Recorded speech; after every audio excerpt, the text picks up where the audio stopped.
चलिए अब नजर डालते हैं न्यूज ब्लास्ट बुलेटिन पर। भजनलाल कैबिनेट की बैठक कल शाम 5 बजे मुख्यमंत्री भजनलाल शर्मा की अध्यक्षता में बैठक होगी। वहीं शाम 5:30 पर मंत्री परिषद की बैठक होनी है। 9 से 11 दिसंबर तक है राजस्थान राइजिंग इन्वेस्टमेंट समिट और इसकी तैयारियों को लेकर कैबिनेट मीटिंग में हो सकती है समीक्षा। भारी बारिशों से हुए राज्य के हालात की समीक्षा की दी जा सकते हैं निर्देश। तो वहीं प्रभारी मंत्री प्रभारी सचिवों को जिले में दौरी निरीक्षण करके नुकसान का आकलन करना, राहत देने के लिए भी निर्देश यहाँ पर दिए जा सकते हैं। इसके अलावा उद्योगों को भूमि आवंटन से जुड़े मसले हल करने और कस्टमाइज पैकेज देने से जुड़े बिंदुओं पर भी यहाँ पर विचार हो सकता है। इसके अलावा विभागों के संभावित उद्घाटन कार्यक्रमों को लेकर भी यहाँ पर बातचीत हो सकती है, इसको लेकर भी विचार यहाँ पर हो सकता है और बड़े प्रोजेक्ट्स के उद्घाटन के लिए पीएम मोदी का कार्यक्रम भी रखा जा सकता है। इसके साथ ही अन्य नीतिगत मुद्दों पर भी निर्णय संभव तो बड़ी बैठक मानी जा रही है और इस बैठक के अंदर तमाम ऐसे बिंदु हैं जिनको लेकर यहाँ पर बातचीत विचार किया जा सकता है। देखिए, आपको बता दें कि 9 से 11 दिसंबर तक राजस्थान राइजिंग इन्वेस्टमेंट समिट है। इसकी तैयारियों को लेकर कैबिनेट मीटिंग में समीक्षा हो सकती है। तो वहीं भारी बारिशों से राज्य के जो हालात थे उसकी समीक्षा के निर्देश यहाँ पर दिए जा सकते हैं। प्रभारी मंत्री और प्रभारी सचिवों को जिले में दौरी निरीक्षण करने, नुकसान का आकलन करना, राहत देने की भी निर्देश यहाँ पर दिए जा सकते हैं। तो वहीं उद्योगों को भूमि आवंटन से जुड़े मसले हल करने और कस्टमाइज पैकेज देने से जुड़े बिंदुओं को लेकर भी विचार यहाँ पर हो सकता है। विभागों के संभावित उद्घाटन कार्यक्रमों को लेकर भी विचार हो सकता है। बहुत बड़े प्रोजेक्ट्स के उद्घाटन के लिए पीएम मोदी का कार्यक्रम रखा जा सकता है। इसके साथ अन्य नीतिगत मुद्दों पर भी यहाँ पर निर्णय संभव। प्रदेश में निवेश के लिए भजनलाल सरकार की पहल। दिसंबर में आयोजित होगा rising Rajasthan investment summit 2024। Jaipur में 9 से 11 दिसंबर तक आयोजन होगा इन्वेस्टमेंट समिट को लेकर मुख्यमंत्री भजनलाल शर्मा ने कहा, निवेश सम्मेलन से राजस्थान के विकास के नए अवसर यहां पर खुलेंगे। औद्योगिक निवेश का बेहतर माहौल सुनिश्चित कर रही है राज्य सरकार। मुख्यमंत्री ने राइजिंग राजस्थान इन्वेस्टमेंट समिट का लोगो लॉन्च किया और देखिए, निवेशकों के लिए सिंगल पॉइंट निवेशक इंटरफेस भी लॉन्च हुआ है और लॉन्च होते ही मिले 8,000 करोड़ रुपए से अधिक के निवेश प्रस्ताव। तो कुल मिलाकर राजस्थान के विकास के लिए बहुत ज्यादा महत्वपूर्ण ये समिट माना जा रहा है। और मुख्यमंत्री भजनलाल शर्मा ने समिट को लेकर क्या कुछ कहा वो जरा जान लेते हैं। देखिए, मुख्यमंत्री ने कहा कि निवेश सम्मेलन से राजस्थान के विकास के नए अवसर यहाँ पर खुलेंगे।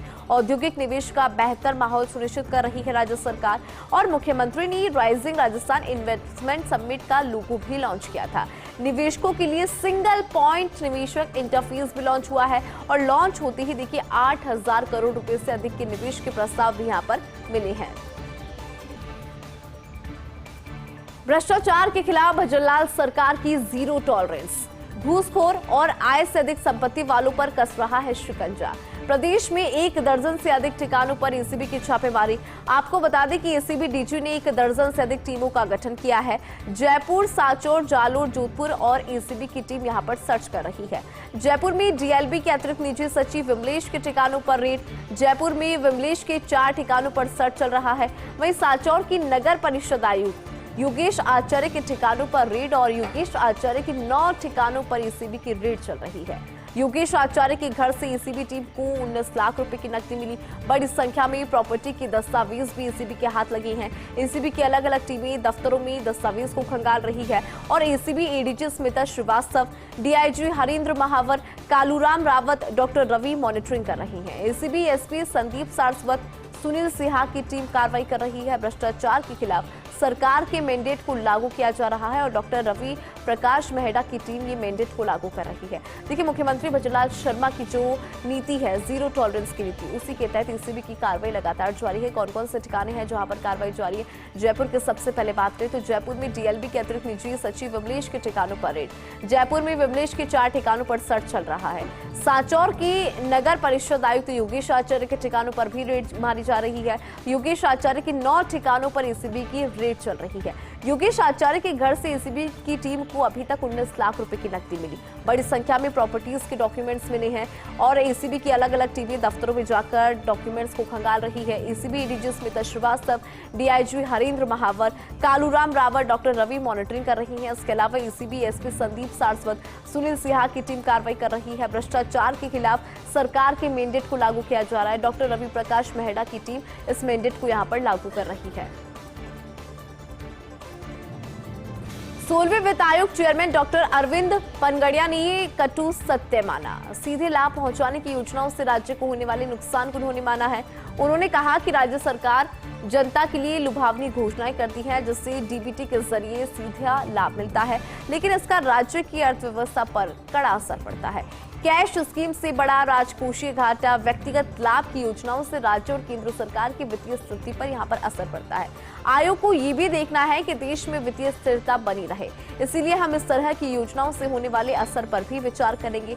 हमें इसे अपनी सिफारिशों में शामिल करेंगे या नहीं, इस बारे में अभी नहीं बताया जा सकता, लेकिन ये जरूर है कि आयोग ऐसी योजनाओं से पड़ने वाले असर का आकलन जरूर करेगा। तो देखिए, जिस तरह से लुभावनी योजना यहाँ पर की जाती है, उससे कहीं ना कहीं राज्य सरकार का जो राजस्व है उस पर भी असर पड़ता है, और अगर केंद्र की बात करें तो केंद्र की अर्थव्यवस्था यानी कि केंद्र सरकार का जो राजस्व है उस पर भी असर पड़ता है और पूरे देश की अर्थव्यवस्था पर नुकसान होता है। और इस तरह की बात उन्होंने यहाँ पर मानी भी, और उन्होंने कहा राज्य सरकार जनता के लिए जिस तरह से लुभावनी घोषणाएं करती है उससे डीबीटी के जरिए सीधा लाभ तो मिल जाता है, लेकिन राज्य सरकार पर इसका सीधा असर पड़ता है।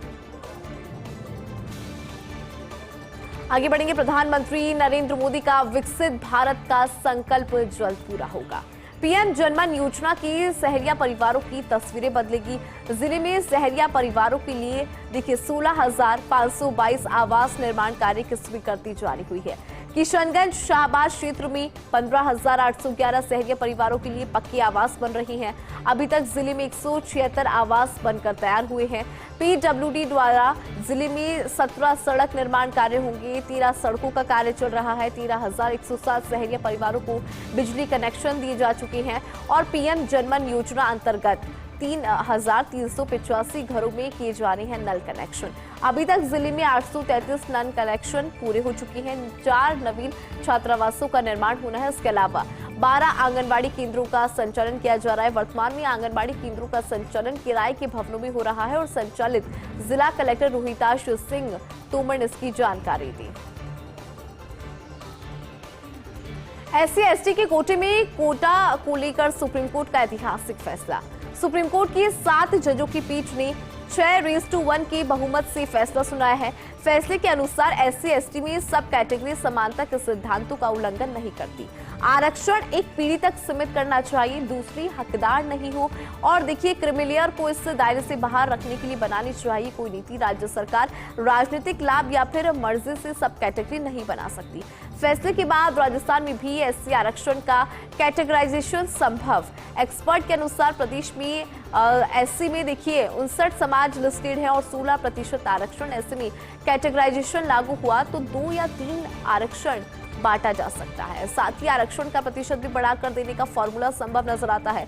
फरवरी 2019 में ओबीसी की 5 जातियों को अलग से 5% MBC आरक्षण दिया गया था। यह आरक्षण नौकरी और शिक्षा में लागू है। ऐसा फॉर्मूला ऐसी कैटेगरी में भी संभव है। ऐसे में प्राथमिकता उन समाज को मिलेगी जिससे SC आरक्षण का लाभ कम हो। और देखिए, SC की अधिक जनसंख्या वाली जगह पर आरक्षण की सीमा बढ़ाने का भी फॉर्मूला है।